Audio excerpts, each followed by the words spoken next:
Friends, आज discuss करेंगे SST में यूनिट 3 सिविक्स के अंदर चैप्टर नंबर फर्स्ट है अपना कॉन्स्टिट्यूशन ऑफ इंडिया। इसको हमने रीड कर लिया है पूरा और अब हम लोग डिस्कस करेंगे एक्सरसाइज में। तो देखते हैं एक्सरसाइज। सबसे पहले एक्सरसाइज स्टार्ट होती है एमसीक्यू से। तो क्या है देखिए, people choose their leaders in democracy. Our constitutions came into effect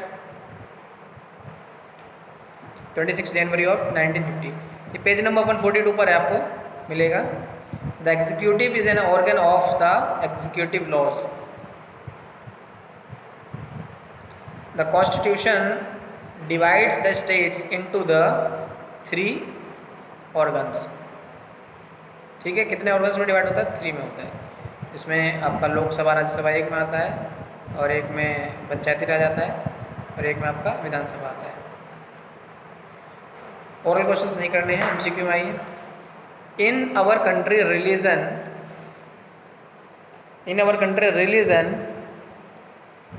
and politics are separate. All of the fundamental rights are enforceable in the courts of law. The word federalism means the existence of more than one level of government.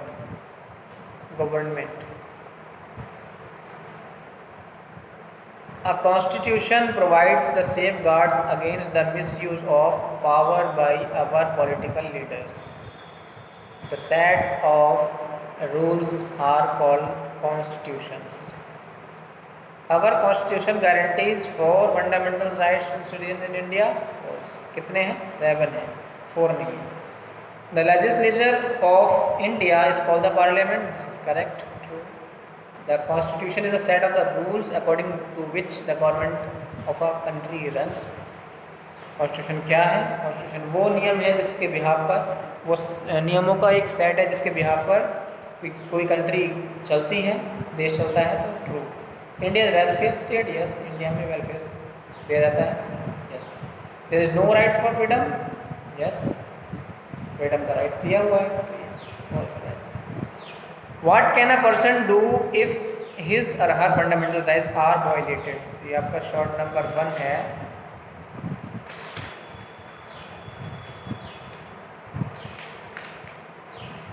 Page number 142 में मिलेगा आपको ये right to constitutional remedies लिख करके आपको ये complete करना है, ये शॉर्ट पर।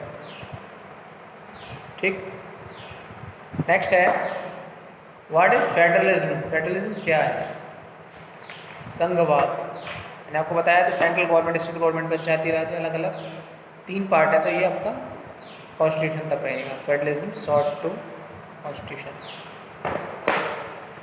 Next, how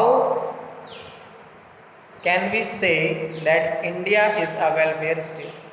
हम कैसे कह सकते हैं कि इंडिया एक वेलफेयर स्टेट? देखिए, a welfare state is a state which performs functions for the benefit of the people like education, public health, agriculture, parks, libraries. As a welfare state, India is committed to the welfare development of the people, particularly the vulnerable sections, that is SCs and the STs.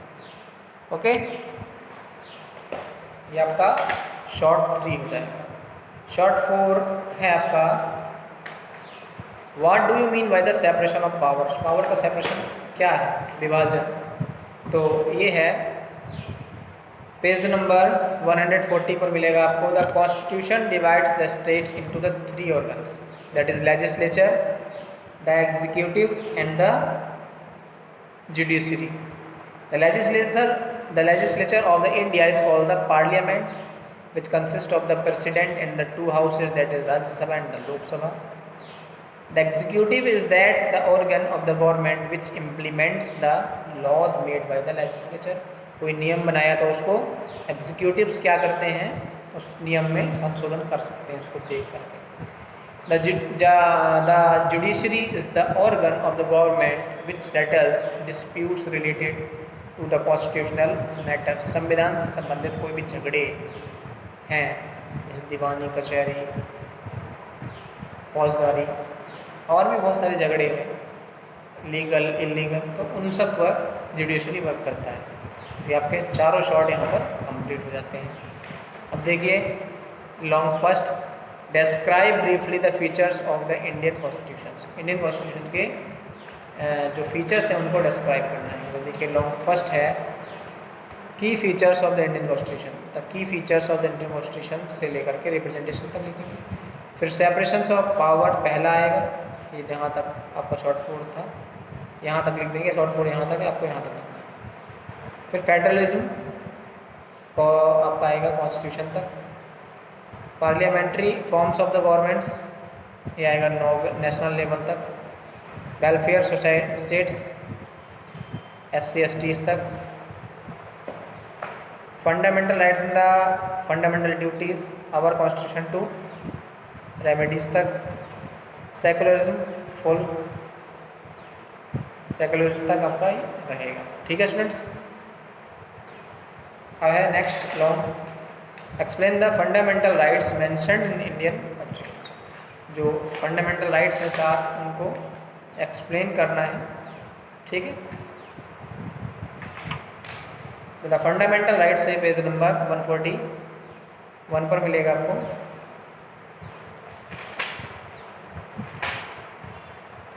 The fundamental rights in the Indian constitution are as follow. Right to education up to here, right to freedom whole, culture and educational rights, right to constitutional remedies whole, right to freedom of religion whole, right to education whole, right to against exploitation whole.